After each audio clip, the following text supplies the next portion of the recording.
the independent medical experts, the Joint Committee on Vaccination and Immunisation, have clearly recommended that the NHS should make sure that the first people to be offered the vaccine are those at highest risk, together with the people who look after them.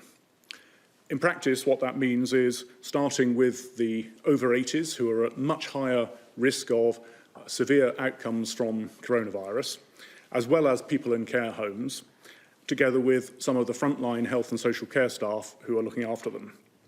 And then as more vaccine becomes available, we will be, in the new year, extending that to many more people across the country in line with the JCVI recommendations. So that, in turn, helps answer the question when, in that although we are the first health service in the world to be able to get vaccinating, supplies from the manufacturer are phased.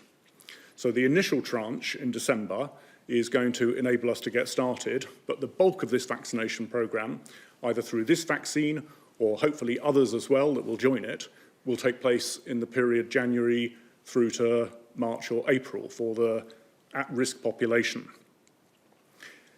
The majority of the early vaccinations will, as I say, be for the over 80s and for care home residents. And since you need 2 jabs with an initial injection and then a booster, typically around 21 days apart, that means that we've got to reserve the second dose for the people who are getting the first dose in December to make sure that that second dose is available for them.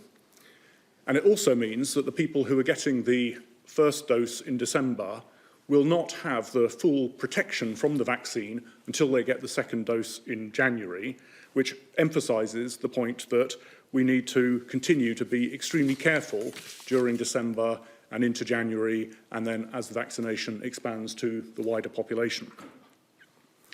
So that's who and that's when. In terms of how, the vaccine that has been approved for the NHS to deploy today, the Pfizer-BioNTech vaccine, is being independently shown to be medically safe, but it is logistically complicated.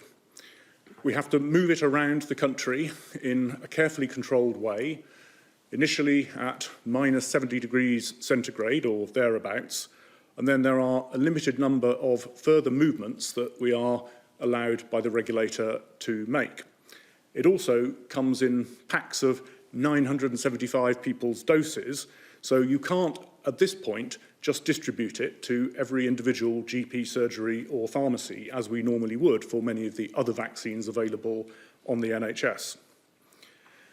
So the phasing of delivery, the way we will do it, is that next week, around 50 hospital hubs across England will start offering the vaccine to the over 80s and to care home staff and others identified by the JCVI. Typically, they may be people who were already down to come into hospital next week for an outpatient appointment. So if you're going to be one of those people next week or in the weeks that follow, the hospital will get in touch with you. You don't need to do anything about it yourself. That will then be followed in the subsequent weeks with GP practices coming together in each area to operate local vaccination centres. And that will grow to over 1,000 places right across England where GPs will be in touch with their at-risk patients, inviting people to come forward for vaccination. We've had an excellent response from GPs across the NHS wanting to participate in this programme, and as the extra vaccine comes available, we'll be able to turn on more of those GP-led clinics.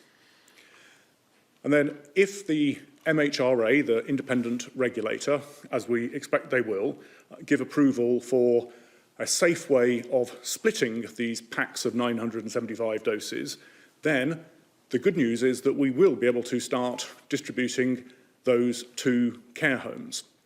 And then as even more vaccine becomes available, finally, we will be able to switch on large vaccination centres across the country and indeed invite local community pharmacists, probably at the beginning of January, to begin to offer vaccination as well. So, in a nutshell, this is going to be a phased programme. We, the NHS, your GP or your hospital, the NHS will contact you if you are ready to be offered the vaccination.